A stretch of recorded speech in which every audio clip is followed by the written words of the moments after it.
বীজপুরের BJP প্রার্থীকে খুনের ছক, হাতে নাতে ধরা পড়ল যুবক, তাকে পুলিশের হাতে তুলে দেওয়া হলো। এখন আজকে সন্ধ্যাবেলা আমরা অফিসে তখন ছিলাম, আমাদের প্রচার পর্ব শেষ করে এসে অফিসে বসেছিলাম। সেই সময় হঠাৎ করে ওই বাবাই চক্রবর্তী, কাঁচরাপাড়া 24 নম্বর ওয়ার্ডের বাড়ি, কাঁচরাপাড়া মানে চেয়ারম্যানের ওয়ার্ড, সেই বাবাই চক্রবর্তী যে এর আগেও 2021 সালেও আমাদের কর্মীদের বাড়ি ঘর ভাঙচুর, লুটপাট, বিজেপি কর্মীদের উপর খুব অত্যাচার করেছে, মানে দীর্ঘদিন ধরে করেছে। জানি না কেন আজকে হঠাৎ এই অফিসে এসেছে এবং ওখানে বসে আছে। আমাদের ছেলেদের সন্দেহ হয়, প্রথমে যারা অন্য জায়গার লোক যারা ছিলেন না তারা, তারপরে আমাদের কিছু লোককে আইডেন্টিফাই করে যে এখানে বসে আছে না।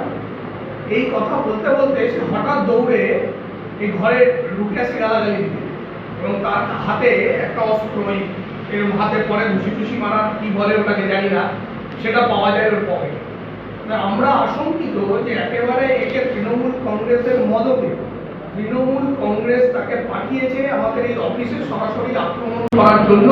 এবং আমি এখানে বসে আছি, ও যখন বাইরে ওকে চেস করা শুরু করে ও গালি দিয়ে দৌড়ে ঘরে চলে আসে এবং ওর হাতে ওই পকেট থেকে ওটা হাতে বার করে করতে যায়, তখনই কিন্তু ধরা পড়ে। তো আমরা যথেষ্ট মানে চিন্তিত যে একদম তৃণমূল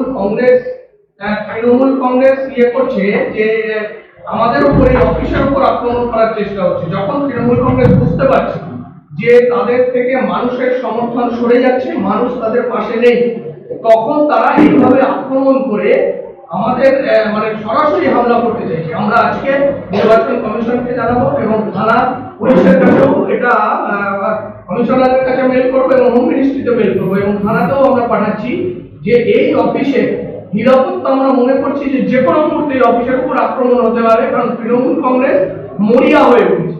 কারণ তৃণমূল কংগ্রেস মনে করছে যে তাদের পায়ের তলা থেকে মাটি সরে গেছে এবং প্রতিদিন আমাদের প্রচারে যেভাবে মানুষের জনসমর্থন আমরা দেখতে পাচ্ছি, মানুষ দোহাত করে আশীর্বাদ করছে, সেটা তৃণমূলও দেখতে পাচ্ছে।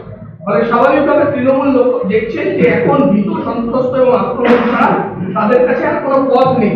তাই তারা এত নিকৃষ্ট জায়গায় গেছে যে তারা আজকে এই আমাদের অফিসে লোক পাঠিয়ে দিচ্ছে এই অফিস আক্রমণ করার জন্য। আমরা তখন সেখানে সবাই বসেছিলাম, এই আমাদের মন্ডল প্রেসিডেন্ট আলিসান, মন্ডল 3-এর প্রেসিডেন্ট, মন্ডল 2-এর প্রেসিডেন্ট, মন্ডল 1-এর প্রেসিডেন্ট, আমরা সবাই উপস্থিত ছিলাম। তো আমরা ভীষণ ভীত এবং মানে সন্ত্রস্ত। আমরা যদিও আমরা এগুলোর জন্য মানসিকভাবে প্রস্তুত, আমরা জানি যে তৃণমূল কংগ্রেস এই ধরনের কাজ আরো নিকৃষ্ট কাজ করবে। যত নির্বাচন এগিয়ে আসবে তারা আরো নিকৃষ্ট কাজ করবে।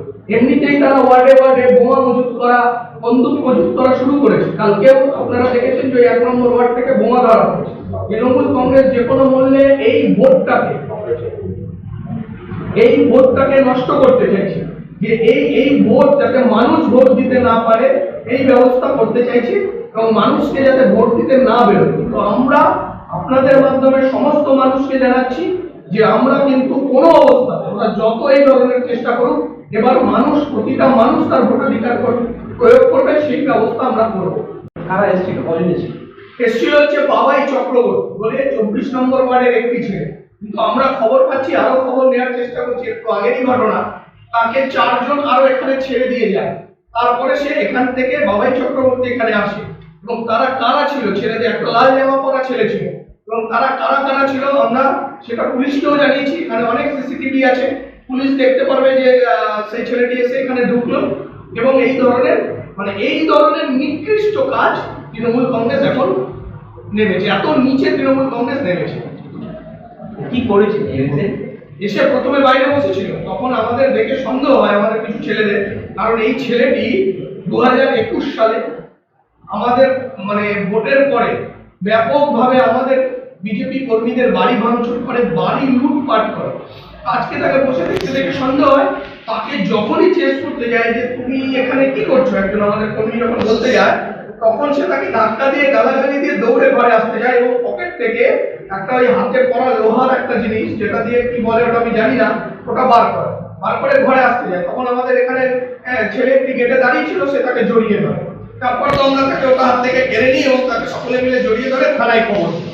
একদম তৃণমূল কংগ্রেস নিকৃষ্ট জায়গায় চলে গেছে যে এইভাবে তৃণমূল প্রার্থী তার দেখানো মানে সে যেটা ভালো পারে সেই কাজে আবার নেমেছে এবং আমরা আশঙ্কা করছি আরো আরো এই ধরনের ষড়যন্ত্র তারা করবে এবং আমাদের বিজেপি কর্মীদের বিজেপি অফিসে আক্রমণ করার চেষ্টা চালিয়ে যাবে।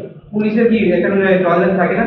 পুলিশের টহলদারি থাকে কিনা জানি না, যদি আমরা থানায় খবর দিচ্ছি তারপর গাড়ি এসে নিয়ে গেছে, কিন্তু আজকে আমরা স্পেসিফিক হোম মিনিস্ট্রিতে, পুলিশ কমিশনারের কাছে, নির্বাচন দপ্তরে, থানাতেও অবশ্যই এটা বলবো যে এই ধরনের চক্রান্ত আগামী দিনে সুবোধ অধিকারী আরো করবে, কারণ এটাই তার পথ।